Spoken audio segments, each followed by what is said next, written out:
কেইদিনমান আগতে ধুবৰাথিৰ ভিডিঅ'ত মই DKMSৰ বিষয়ে জানিবলৈ পাইছিলোঁ আৰু আজি তেওঁলোকে মোলৈ এই পাৰ্চেলটো পঠাই দিলে। এইটো ধন্যবাদ জনাইছোঁ। ধুবৰাথিৰ জৰিয়তে মই এই বিষয়ে গম পালোঁ যে DKMS নামৰ এই যিটো সংস্থা তেওঁলোকে ব্লাড কেঞ্চাৰৰ এগেইনষ্টত আচলতে যুদ্ধ কৰি আছে। পৃথিৱীত যিমানেই য'তেই নহওক, যদি ব্লাড কেঞ্চাৰৰ ৰোগীয়ে ব্লাড ষ্টেম চেল ডনেশ্যনৰ কাৰণে ৰেজিষ্টাৰ কৰে, তেনেহ'লে যাৰ লগতেই মেটচ হয়, ছাপ'জ মই ডনেট কৰা চেলৰ জৰিয়তে যদি কাৰোবাৰ সেইটো মেটচ হয়, তেতিয়া তেওঁলোকে ফ্ৰী অফ কষ্ট সেইখিনি প্ৰভাইড কৰে। আৰু যিয়ে ডনেট কৰিব, ছাপ'জ মই যদি ডনেশ্যন কৰিব লগা হয় কেতিয়াবা, তেনেহ'লে ডনেশ্যনৰ নামতো মই এটকাও খৰচ কৰিব নালাগে, সকলো কাম DKMSে কৰিব। তো এই বিষয়ে সজাগতাৰ সৃষ্টি কৰাত মই ধুবৰাথে ডাঙৰীয়ালৈও ধন্যবাদ জনালোঁ। আৰু DKMSে খুব এটা ভাল কাম কৰি আছে। মানুহে মানুহৰ বাবে, আমাৰ ভূপেন হাজৰিকা, আমাৰ জুবিন গাৰ্গ ডাঙৰীয়া সকলোৱে আমাক শিকাই থৈ গৈছে মানুহে মানুহৰ বাবে কাম কৰিব লাগে। তো DKMSে এনেকুৱা এটা সংস্থা হয় যে ব্লাড কেঞ্চাৰৰ এগেইনষ্টত যুদ্ধ কৰি আছে।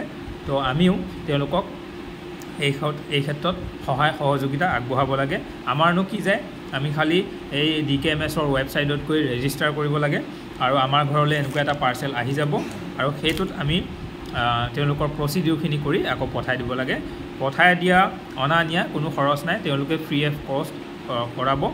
আৰু যেতিয়া আমি কেতিয়াবা যদি ডনেশ্যন কৰিব লগা হয়, তেওঁলোকে আমাক পিক আপ কৰি বা তেওঁলোকে সম্পূৰ্ণ তেওঁলোকৰ খৰচতে আমাক সকলোখিনি কৰাই দিব।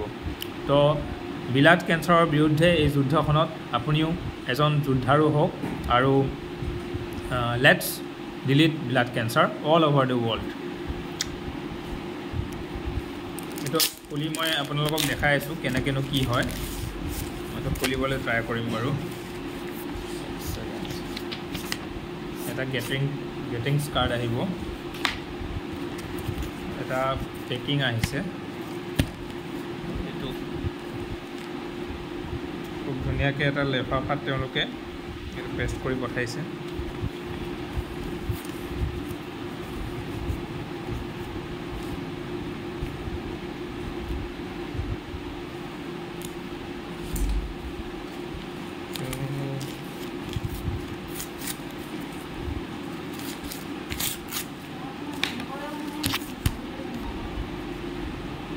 দেখিছেনে কিমান ধুনীয়া এটা চেষ্টা তেওঁলোকৰ আছে।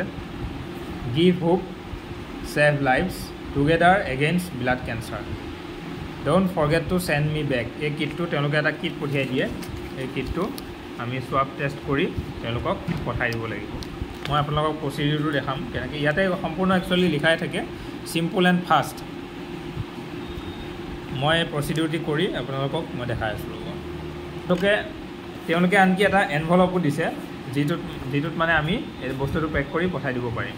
আনকি এনভলপটোও দি পঠাইছে। চাওক, আপুনি এনভলপটো নিজৰ টকাৰে ক্ষতি কৰিব নালাগে। কিট ৰিটাৰ্ণ এনভলপ বুলি এটা এনভলপো ভিতৰত দি পঠিয়াইছে।